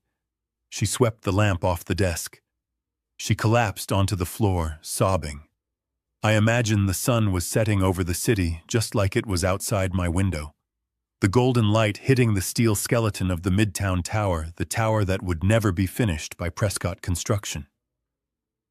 I poured myself a glass of water. I stood on my balcony and looked out at the skyline. I felt a strange sense of balance. The scales were tipping. The weight of their greed was dragging them down into the abyss, and the man they called a dinosaur was the only one left standing on solid ground. The week that followed the filing of the lawsuit was a study in disintegration.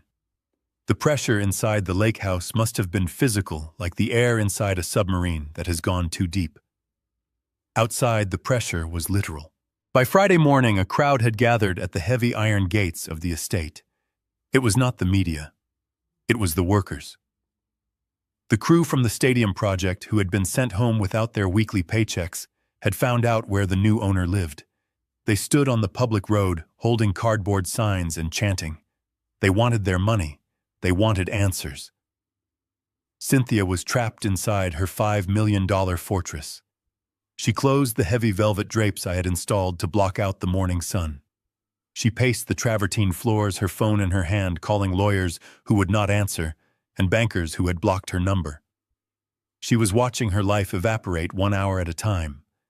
But while Cynthia was looking out the window at the angry mob, Blake Harrington was looking at the exit signs. Blake is a rat. I have known men like him my whole life. They are the ones who wear the cleanest vests on the job site, but disappear the moment a storm rolls in. He realized before Cynthia did that the ship was not just taking on water. It was already at the bottom of the ocean. He knew that the lawsuit from the Sovereign Group was just the first wave. The IRS would be next. Then the Department of Labor.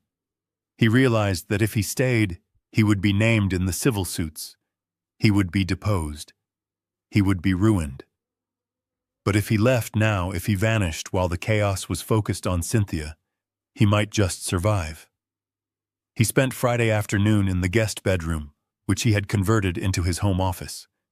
He told Cynthia he was working on a strategy to liquidate some heavy machinery to pay the workers. He told her he was negotiating a bridge loan with a private equity firm in New York. He was lying. He was on his laptop logging into Cynthia's personal accounts. The business accounts were frozen solid by the bank, but Cynthia's personal savings, the money she had inherited from her grandmother, and the alimony payments she had preemptively transferred from our joint account, were still accessible.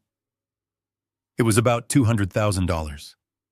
Not a fortune, but enough to start over in a place where nobody knew his name.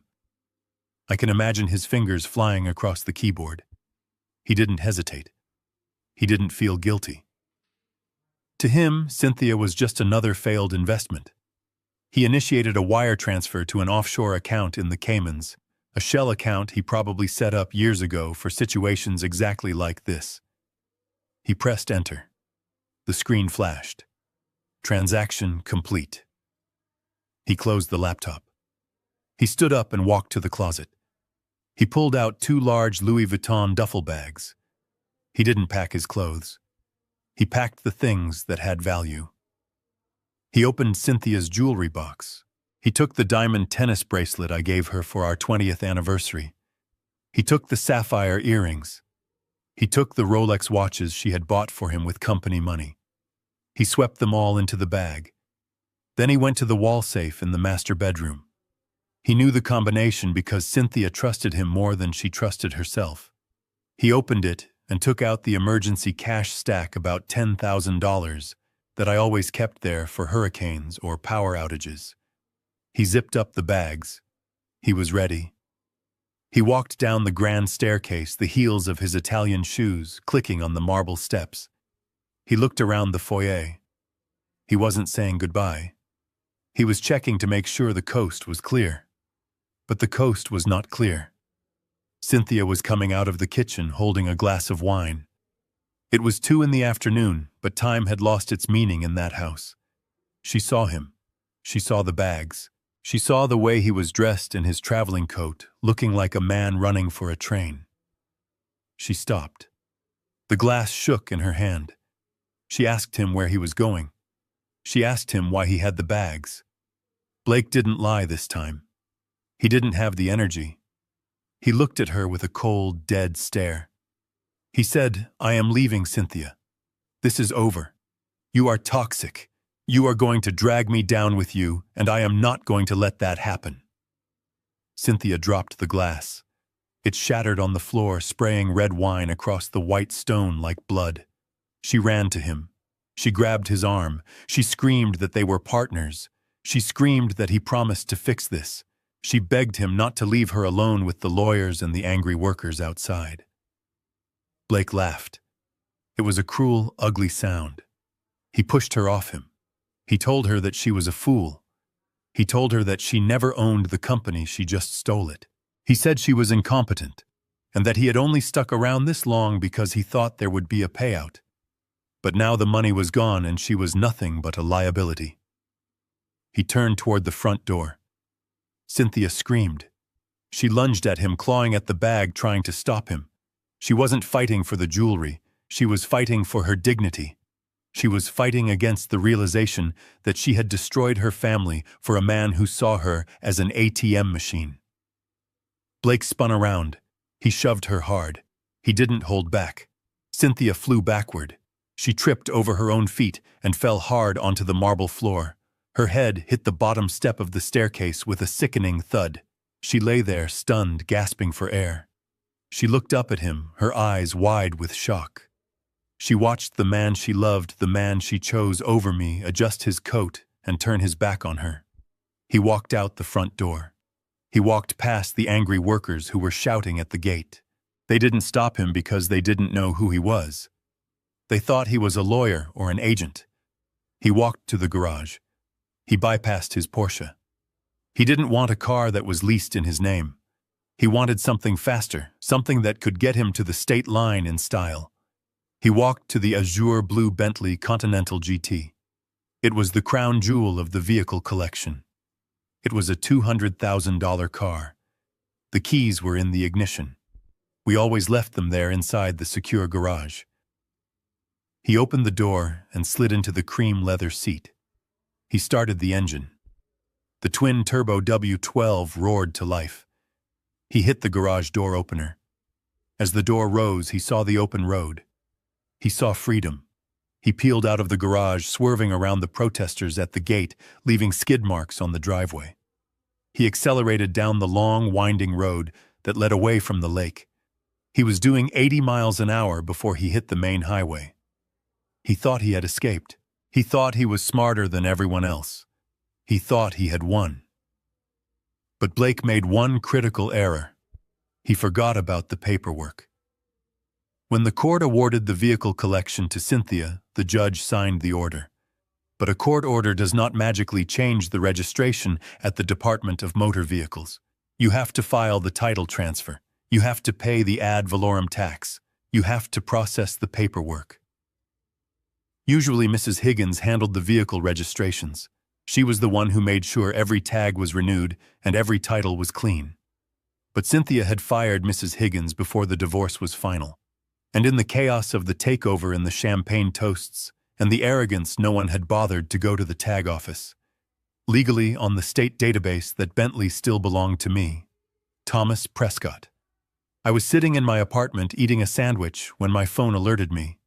It was the GPS tracker app connected to the fleet insurance policy. I had never removed the app from my phone because technically, until the titles were transferred, I was still the policyholder. I saw the dot representing the Bentley moving. It was moving fast. It was heading north on Interstate 85 toward the South Carolina border. I knew Cynthia wasn't driving. She was terrified of that car. She said it was too powerful. I knew exactly who was behind the wheel. I picked up my phone and dialed 911. I kept my voice calm.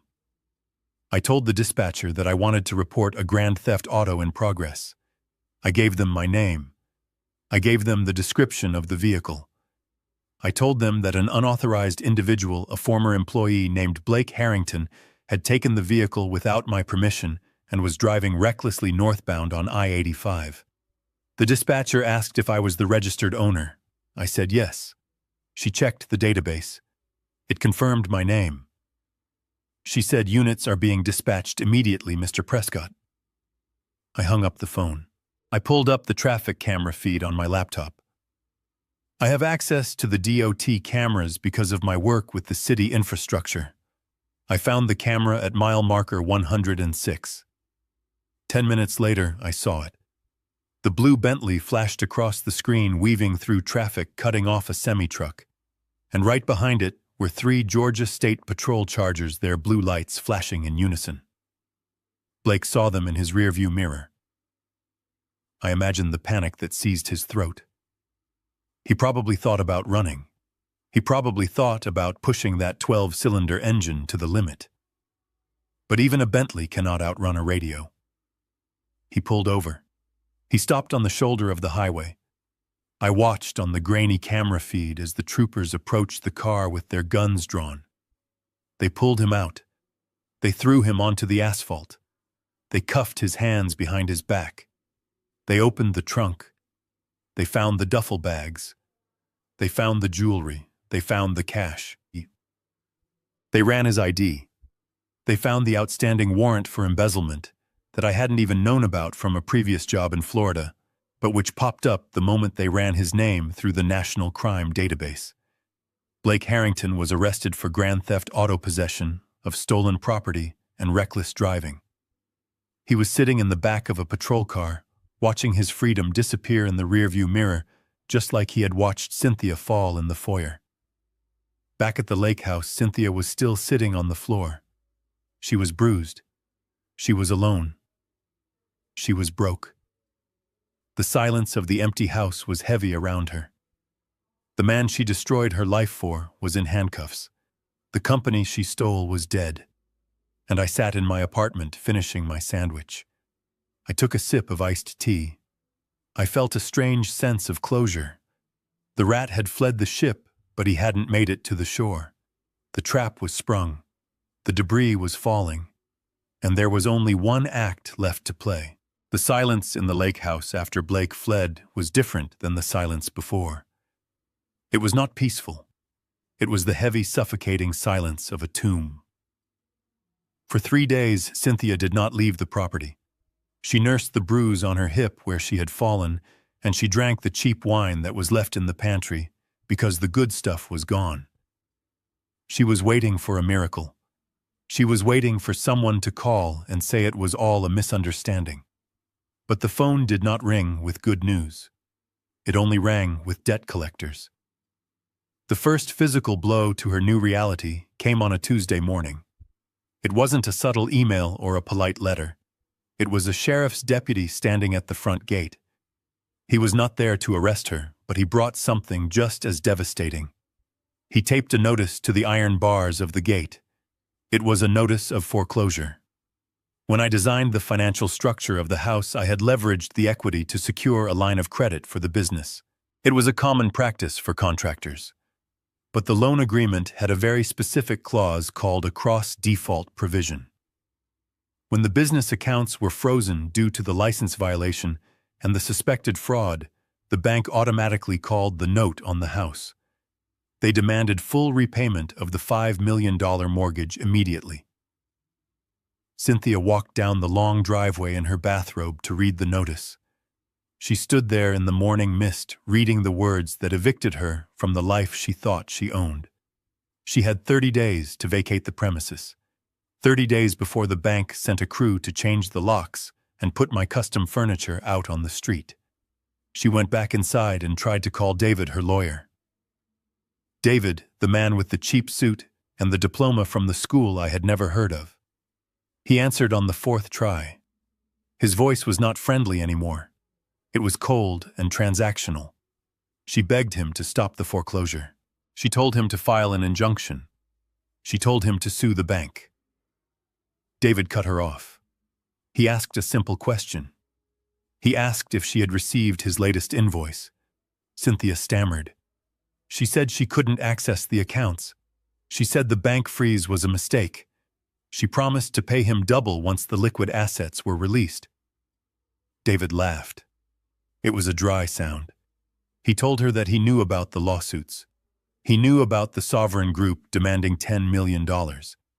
He knew about the IRS liens that were being filed that very morning. He told her that there were no liquid assets. There was nothing to release. The well was dry. He said, "Cynthia, I am a lawyer, not a charity. You are toxic. Representing you is a liability I cannot afford. Do not call this office again unless you are calling with a credit card number that clears." He hung up. The line went dead, and with it went her last line of defense against the world. Now desperation set in. Real hunger began to gnaw at the edges of her panic. The electricity company sent a final notice. The water company threatened to cut service. She needed cash. She needed to eat. She needed to pay for gas to get to the city to beg for mercy. She went to her closet. It was a room the size of most people's apartments. It was filled with racks of designer clothes, shoes, and handbags. For years, she had collected Hermes Birkin bags like other people collect stamps. She told me they were investments. She said they held their value better than gold. Now she had to test that theory. She loaded the trunk of her Mercedes, which she still had only because the repo man hadn't found it yet, with 6 of her most expensive bags and 3 armfuls of couture dresses. She drove to a high-end consignment shop in Buckhead. She walked in expecting to be treated like the queen she used to be. But the owner of the shop knew who she was. The news of the Prescot scandal was all over the local blogs. The owner looked at the bags. She looked at Cynthia's desperate eyes. She smelled the blood in the water. She offered Cynthia 10 cents on the dollar. Cynthia argued. She cried. She said the crocodile bag alone was worth $50,000. The owner shrugged. She said, "Take it or leave it, honey. You need the money today. I don't need the bags." Cynthia took the deal. She walked out with a check for $15,000. It felt like a fortune in her hand, but deep down she knew it was nothing. It wouldn't pay the mortgage. It wouldn't pay the lawyers. It wouldn't fix the $10 million hole in the hull of her ship. It was just enough to keep the lights on for a few more weeks while she watched the water rise. That night, sitting in the dark living room, illuminated only by the light of the moon, reflecting off the lake, the realization finally hit her. It hit her harder than the floor had when Blake pushed her. She realized that for 40 years she had been protected. She had been safe. Not because she was smart, not because she was special, but because I was there. I was the wall that kept the wind out. I was the roof that kept the rain off. I was the one who handled the permits, the inspections, the taxes, and the problems. She had looked at my silence and mistaken it for weakness. She had looked at my gray hair and mistaken it for obsolescence. She didn't understand that my silence was the hum of a well-oiled machine keeping her world spinning. She had kicked out the engineer and tried to drive the train herself, and now the train had derailed and she was trapped in the wreckage. She thought about Blake, the man she destroyed her family for. He was sitting in a county jail cell, unable to make bail because his assets were frozen too. He hadn't protected her. He had used her and discarded her the moment the check bounced. She looked at the empty spot on the wall where my photo used to hang. She realized with a sickening lurch in her stomach that I was the only person on earth who could save her. I was the only one who held the license. I was the only one who could walk onto those job sites and make the red tape disappear. If I came back, the penalties would stop. The bank might unlock the accounts. The lawsuits might be settled. She needed me, not as a husband, but as a savior. She spent the next 2 days trying to find me. She called my old number, but I had changed it. She went to the motel where I had stayed, but I was gone. She called Mrs. Higgins, who hung up on her with a satisfying click. Finally, she found a piece of paper in the glove compartment of my old truck, which she still had the keys to. It was a receipt from a moving company I had used to transport a few boxes to my new apartment. It had an address on the north side of the city. It was a rainy Tuesday night. A storm had rolled in from the west, turning the sky a bruised purple. Thunder rattled the windows of the empty lake house. Cynthia put on a raincoat. She got into the Mercedes. The gas light was on, but she didn't stop. She drove toward the city. The rain lashed against the windshield, blurring the lights of the highway. She drove with a single-minded focus. She was going to find me. She was going to beg. She was going to use every ounce of history we had to guilt me into saving her. She arrived at my building around 8:00. It was a nice building, modern and secure, but nothing compared to the estate she was losing. She parked on the street because she didn't have a code for the garage. She walked to the front door. She was soaked. Her expensive hair was plastered to her skull. Her makeup was running down her cheeks in black streaks. She looked at the intercom system. She found my name. Prescott. She pressed the button. Up in my apartment, I was making soup. I heard the buzzer. I looked at the monitor. I saw her standing there in the rain, shivering, looking like a drowned cat. She looked old. She looked broken. I didn't buzz her in. I didn't speak. I put on my shoes. I grabbed an umbrella. I walked down the stairs to the lobby. I opened the front door. The wind caught it and ripped it from my hand, slamming it against the wall. Cynthia jumped. She looked up at me. She saw a man in clean clothes. A man who looked rested. A man who stood tall. She didn't see the victim she had created. She saw the husband she had thrown away. She opened her mouth to speak, but her teeth were chattering. She dropped to her knees right there on the wet concrete. The rain soaked into her pants immediately. She reached out and grabbed the hem of my trousers. She sobbed. She said, "Tom, please. I made a mistake. A terrible mistake. You have to help me. They are taking everything. Please, Tom, I am your wife." I looked down at her.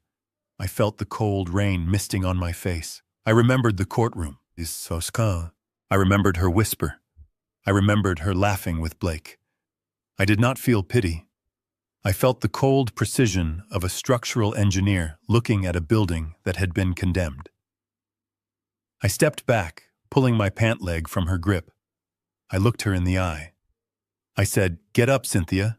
You are ruining your pants, and you are going to need those pants because you have a long walk ahead of you." She looked up at me confused. She thought I was going to invite her in. She thought I was going to offer her a towel and a check. I did not move aside. I stood in the doorway, blocking the warmth and the light of the lobby. I looked at her with eyes as hard as granite. I prepared to deliver the final lesson. The one that would cost her more than money. The one that would cost her the last shred of hope she was clinging to. I stepped aside and let the door swing open. It was not an invitation born of warmth. It was the calculated move of a man who needed the witness to be present for the final verdict. Cynthia stumbled into the lobby, her wet shoes squeaking against the tile. She looked small. The power she had wielded in the courtroom just 30 days ago had dissolved in the rain, leaving behind a shivering woman in ruined designer clothes. "Come in," I said. My voice was flat, devoid of the anger she probably expected. She followed me up the stairs. She was limping slightly, favoring the hip she had injured when Blake pushed her. We walked down the hallway to my unit. I unlocked the door and held it open. The apartment was small. It was a 2-bedroom unit in a quiet complex. It was nothing like the lake house. There were no marble floors. There were no crystal chandeliers. But it was warm. It smelled of the vegetable soup I had simmering on the stove. It smelled of rosemary and thyme and peace. The furniture was simple but comfortable. The floors were clean. The books were organized on the shelves. It was a home. Cynthia stood in the entryway, dripping water onto the welcome mat. She looked around.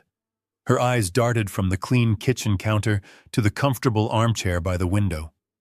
I could see the confusion in her face. She expected me to be living in squalor. She expected to find me broken. Instead, she found a man who had rebuilt his foundation. I walked to the kitchen and turned off the stove. I reached into the cupboard and pulled out a clean ceramic mug.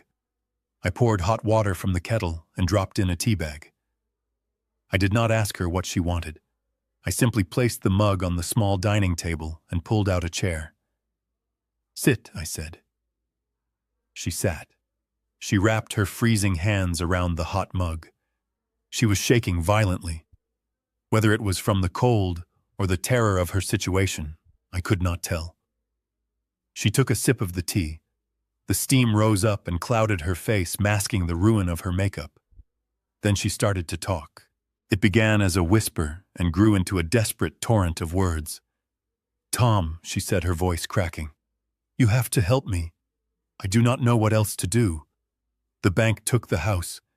They changed the locks this morning. I have nowhere to go.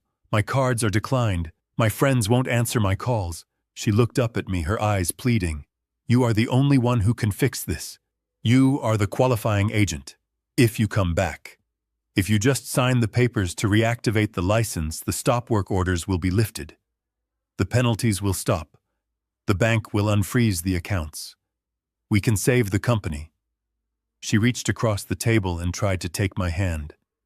I moved my hand away, placing it calmly on my knee. She continued, undeterred by my rejection. I will give you half, 50%. We can be partners again, just like the old days. You run the sites. I will handle the office.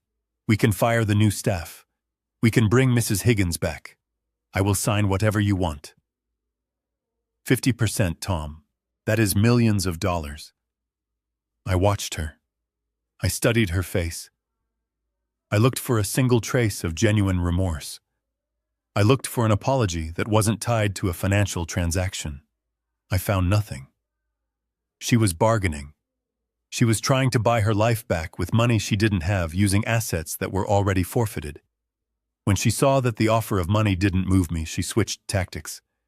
She went for the emotional jugular. She started talking about Blake. It was him, she sobbed. It was all him. He manipulated me, Tom. He told me you were too old. He told me the company was losing value. He made me do it. I never wanted to hurt you. I was confused. I was vulnerable. She took a long, shuddering breath. He is a monster. He stole my jewelry. He stole the cash from the safe. He pushed me down the stairs, Tom. Look at my bruise. He left me to die. He never loved me. He only loved the money.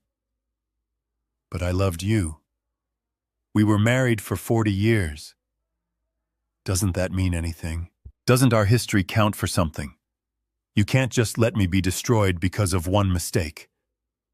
I listened to every word. I let her pour the poison out. I let her blame the man she had chosen over me. I let her rewrite history to make herself the victim. It was fascinating in a morbid way. She truly believed that she was innocent.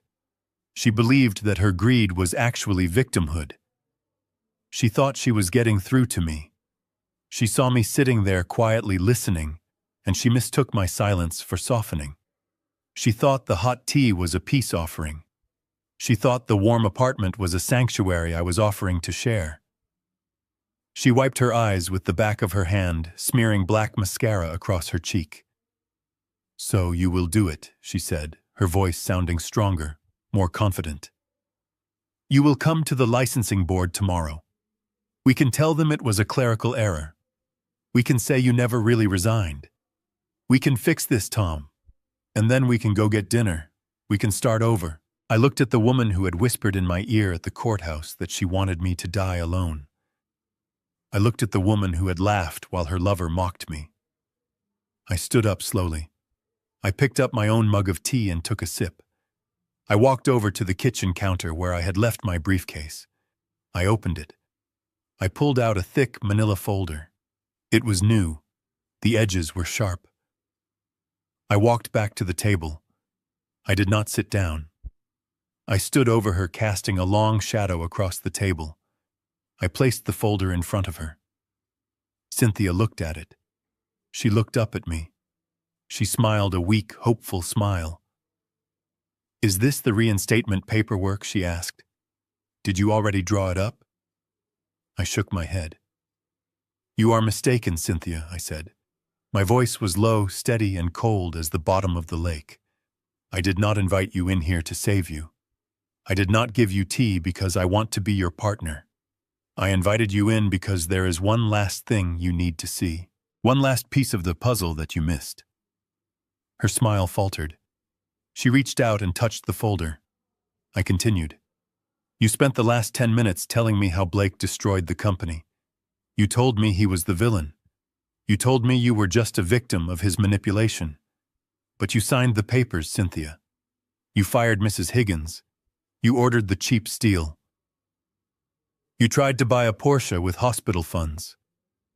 I leaned in closer. You think the problem is that the company has no license. You think the problem is that the sites are shut down. You think if I come back, the money turns back on. I tapped the folder with my index finger. But you are wrong. The company isn't just paused. It isn't just sleeping. Prescot Construction is dead. It has millions of dollars in debt that it cannot pay. It has lawsuits it cannot win. It is a corpse. Cynthia stared at the folder. Her hands were shaking again. "What is this?" she whispered. I said, "Open it." She opened the folder. Inside there were copies of bank transfer documents. There were letters of assignment from the First National Bank of Georgia. There were purchase agreements for distressed debt. She looked at the papers, but she didn't understand them. She was not a financial expert. She was a consumer. I explained it to her. I used simple words. I said, when the bank froze your accounts, they classified the company loans as toxic assets. They wanted them off their books. They wanted to recoup whatever pennies they could get. They put the debt up for sale. I paused to let her look at the buyer's name on the documents. I bought the debt, Cynthia. I used my retirement funds. I used the money I made from my investments. I bought the mortgage on the office building. I bought the equipment loans. I bought the line of credit. She looked up at me, her mouth falling open in horror. I am not your husband anymore, I said. I am not your partner. And I am certainly not your qualifying agent. I pointed to the signature line on the bottom document. I am your creditor. I own your debt. I own the liens on the equipment. And because you signed that personal guarantee clause in the divorce settlement, I own you. Cynthia dropped the folder.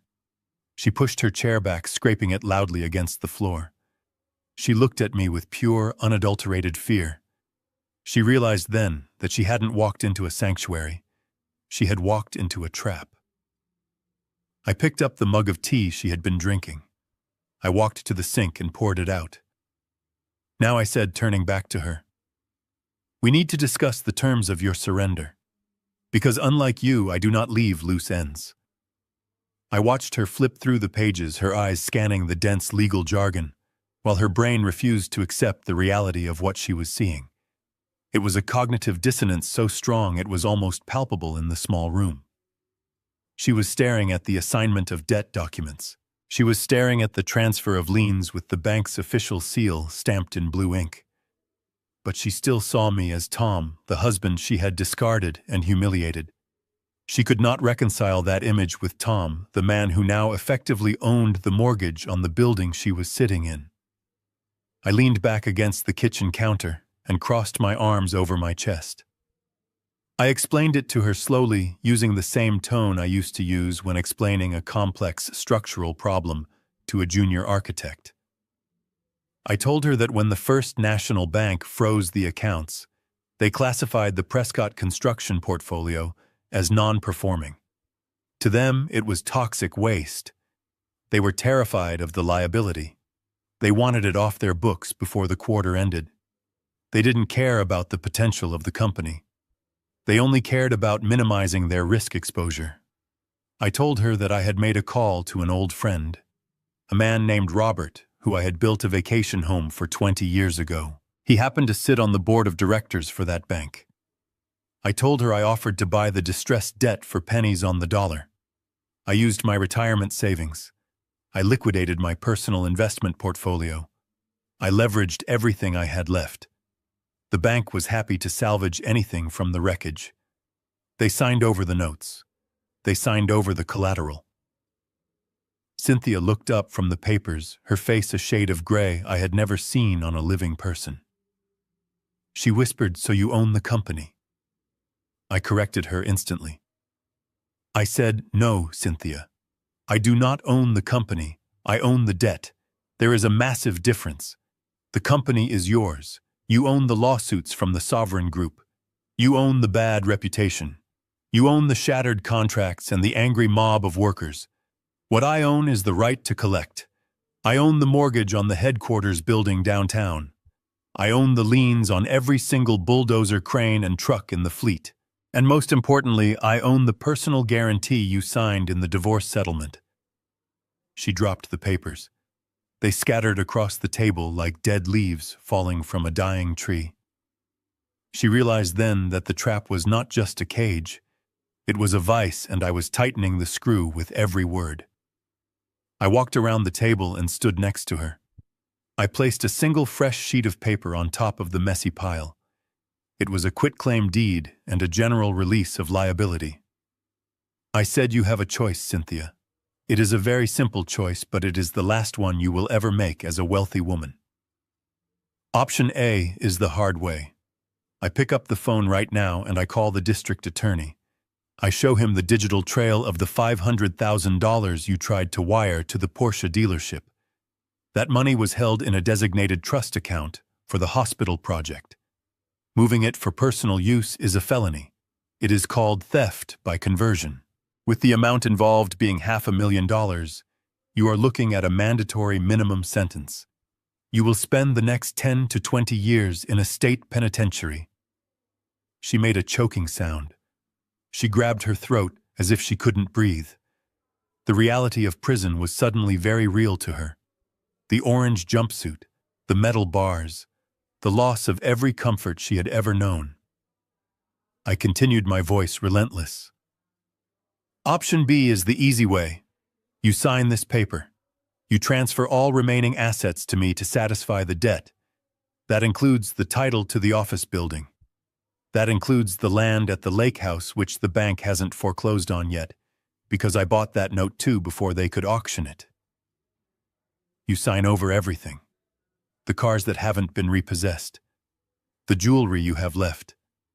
The furniture. Everything." She looked at the paper. She looked at me. She asked in a trembling voice, "So I leave with nothing?" I nodded. I said, "You leave with exactly what you brought to this marriage 40 years ago. Nothing. But you leave with your freedom. You walk out that door and you never look back. I will absorb the debt. I will deal with the lawsuits. I will handle the mess you created. But you disappear. You leave Atlanta. You start over somewhere else." She started to cry again. It was a pathetic sound, a whimper of total defeat. She said, "But I am 48 years old, Tom. I can't start over. I have no skills. I have no resume. I gave you the best years of my life." I felt a flash of cold anger. It burned hotter than the tea. I leaned down so my face was inches from hers. I said, "You didn't give me anything, Cynthia. We built a life together and you sold it for a younger man and a sports car. You gambled and you lost. Do not talk to me about wasted years. I am 70 years old and I am starting over because of you. The difference is I have my integrity. You have nothing but the consequences of your own greed." I put a pen on the table. It was a cheap plastic ballpoint pen. It wasn't the gold fountain pen I used to sign the divorce papers. It was just a disposable piece of plastic. I said, "Decide. Right now. If you walk out that door without signing, I make the call." She looked at the pen. She looked at the door. She looked at the life she thought she was going to have. The luxury, the power, the young lover. It was all smoke. It was all gone. All that was left was a choice between a cell and the street. She picked up the pen. Her hand shook so badly she could barely hold it. She pressed the tip to the paper. She hesitated for 1 second, looking up at me one last time, hoping for a reprieve, hoping for the husband who used to forgive her everything. She searched my eyes for any trace of the man who had built her a castle on the lake. She found only a creditor. She signed. She signed the deed. She signed the release. She signed away the last remnants of the empire she thought she had conquered. She signed away her future to pay for her past. I took the paper. I checked the signature. It was shaky but legible. It would hold up in court. I put it in my folder and closed it. I said, "Get out." She stood up. She swayed on her feet. She looked around the small apartment as if she didn't know where she was. She looked at her wet clothes. She looked at her empty hands. She realized she was leaving with less than she came in with, because now she didn't even have hope. She walked to the door. She opened it. The hallway was dark and quiet. She stepped out. She didn't say goodbye. She didn't look back. She just disappeared into the shadows of the stairwell. I closed the door. I locked it. The sound of the deadbolt sliding home was the most satisfying sound I had ever heard. I leaned my forehead against the cool wood of the door. I took a deep breath. It was over. Cynthia was gone. She was walking out into the rain, with no money, no home, no car, and no friends. She was back to zero. Actually, she was below zero. She was a middle-aged woman with a ruined reputation in a town that forgives everything except failure. She would have to find a job. She would have to rent a room. She would have to live the life she had tried so hard to escape. I walked back to the kitchen. I picked up the folder containing the debt and the deeds. I held in my hands the wreckage of Prescot Construction. It was a mess. It was a disaster. There were millions of dollars in liabilities. There were angry clients. There were broken contracts. But it was my disaster. I sat down at the table. I opened the folder again. I looked at the list of assets, the building, the equipment, the land. It was all there. It was battered and bruised, but the bones were still good. The foundation was still there. I am a builder. That is what I do. I take broken things and I fix them. I take raw materials and I make them stand up. I take chaos and I turn it into structure. I pulled out a fresh sheet of paper. I took the cheap pen Cynthia had used. I wrote a single word at the top of the page. Phoenix. It was time to rebuild. Not for her, not for the legacy of the past, but for the future. For the crew that needed jobs. For the buildings that needed to be finished. For Mrs. Higgins who needed her pension secured. For myself. I looked out the window. The rain had stopped. The streetlights were reflecting on the wet pavement, creating a path of light in the darkness. I felt tired. My bones ached. I was 70 years old, and I had just fought the hardest battle of my life. But as I looked at the word Phoenix written on the paper, I felt something else. I felt a spark, a small, warm light in the center of my chest. It was the feeling of a new foundation being poured. It was the feeling of beginning. I turned off the kitchen light and walked to my bedroom. I was going to sleep well tonight. Tomorrow I had work to do. 3 months is a long time in the construction business. In 3 months you can pour a foundation, erect a steel skeleton, and enclose a building against the elements. You can also take a ruined reputation and a bankrupt company and turn them into something new, something stronger. I stood on the sidewalk in downtown Atlanta, looking up at the office building that I used to own. The old sign that said Prescot Construction was gone. It had been taken down by a crew 2 weeks ago. In its place was a new sign. It was simple, modern, and clean. It read, Phoenix Builders. I liked the name. It felt right. It was a reminder that sometimes you have to burn everything down before you can rise from the ashes. I walked through the revolving doors. The security guard, a man named Sam, who had been there for 10 years, tipped his hat to me. He smiled. It was a genuine smile, not the fearful look he used to give Blake. I took the elevator to the top floor. When the doors opened, the first thing I heard was the sound of typing. It was a rhythmic, steady sound, like rain on a tin roof. Mrs. Higgins was sitting at her desk. She was wearing a new cardigan, and her hair was perfectly set. When she saw me, she stood up and smoothed her skirt. She didn't cry this time. She just beamed. "Good morning, Mr. Prescott," she said. "The coffee is ready, just the way you like it." I thanked her. I walked into my office. It was different now. I had removed the leather furniture Blake had bought. I had ripped out the pretentious curtains Cynthia had installed. I brought back my old drafting table. I brought back the smell of blueprints and honest work.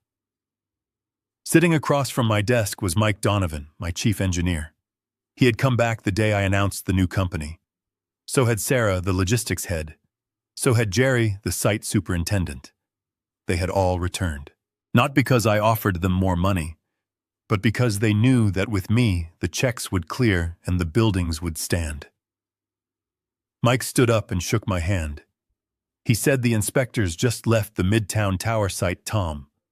They signed off on the structural integrity. We are green for concrete. I nodded. It was good news. The moment I had reactivated my qualifying agent license and attached it to the new entity, Phoenix Builders, the red tape had dissolved. The stop work orders were lifted. The police cruisers left the gates. The silence of the job sites was replaced by the roar of machinery. We negotiated with the Sovereign Group. When they realized I was back in charge and that I had absorbed the debt, they dropped the lawsuit. They knew that I was the only man in Georgia who could finish their tower on time. They reinstated the contract. The bank was happier too. They had swapped a toxic, non-performing loan for a secured debt held by a man with a perfect credit score and 50 years of experience. They unlocked the lines of credit. The money was flowing again. But this time it was flowing into materials and payroll, not into sports cars and jewelry. I spent the morning reviewing the schedules. We were behind, but we could catch up. The crew was motivated. They were working double shifts voluntarily because they were just happy to have their jobs back. At lunch, I drove out to the lake. I didn't go there to fish. I went there to sign the final papers for the sale of the house. I had sold the estate to a young tech entrepreneur from California. He paid $4.2 million for it. It was less than it was worth, but I didn't care. I just wanted it gone. I wanted the memories of Cynthia's parties and Blake's arrogance to be erased from my ledger. I took the check from the closing attorney. I didn't put it in my personal account. I didn't buy a yacht. I didn't buy a new truck. I drove straight to the bank and opened a trust account. I named it the Edward Prescott Memorial Scholarship Fund after my father. The interest from that $4 million would pay for the college education of children of construction workers who had been injured or killed on the job. It would send welders and carpenters to trade school.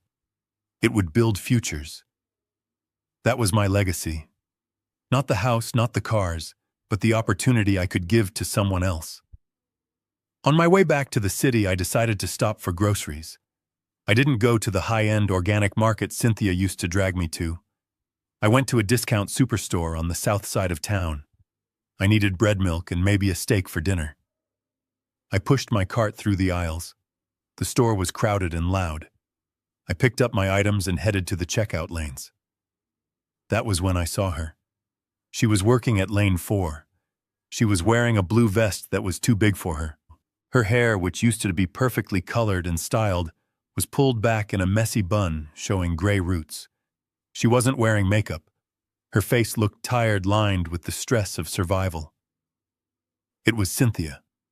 She was scanning a bag of dog food for a customer who was yelling at her about a coupon.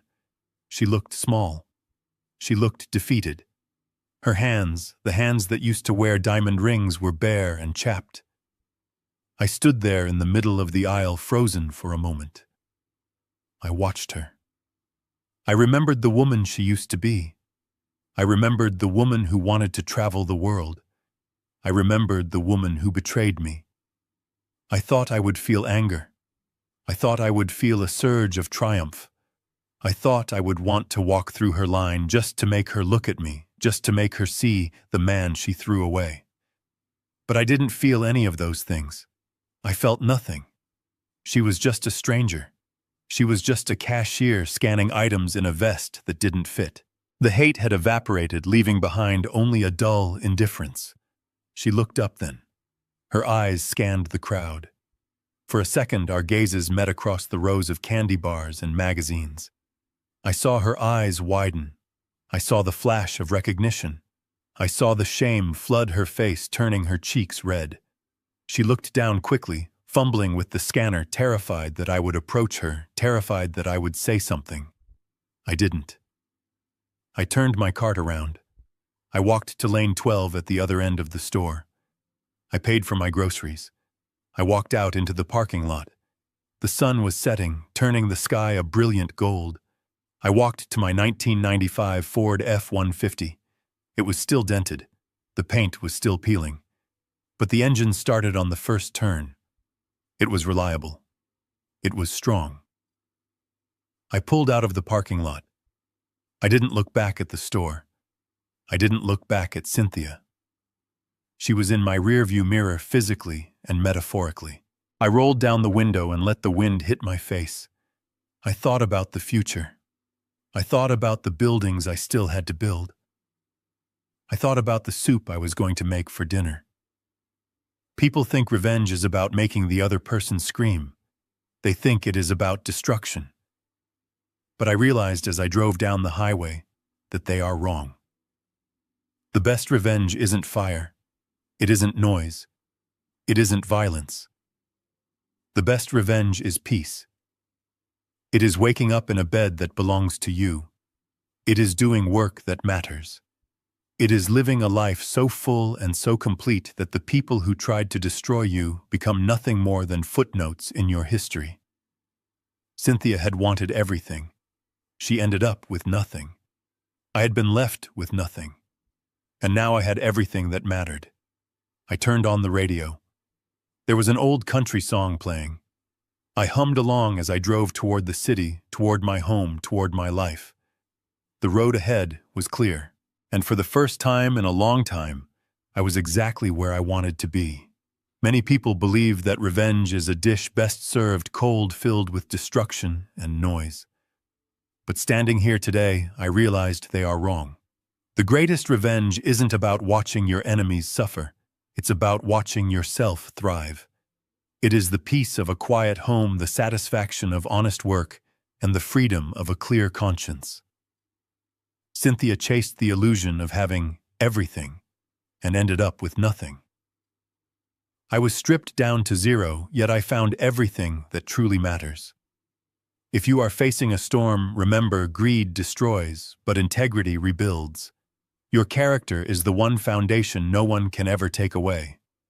If this story of justice and rebuilding resonated with you, please hit that like button and subscribe to the channel. It helps share these stories with others who might need hope. Let me know in the comments. Have you ever had to rebuild your life from scratch? I read every single comment. Until next time, keep building.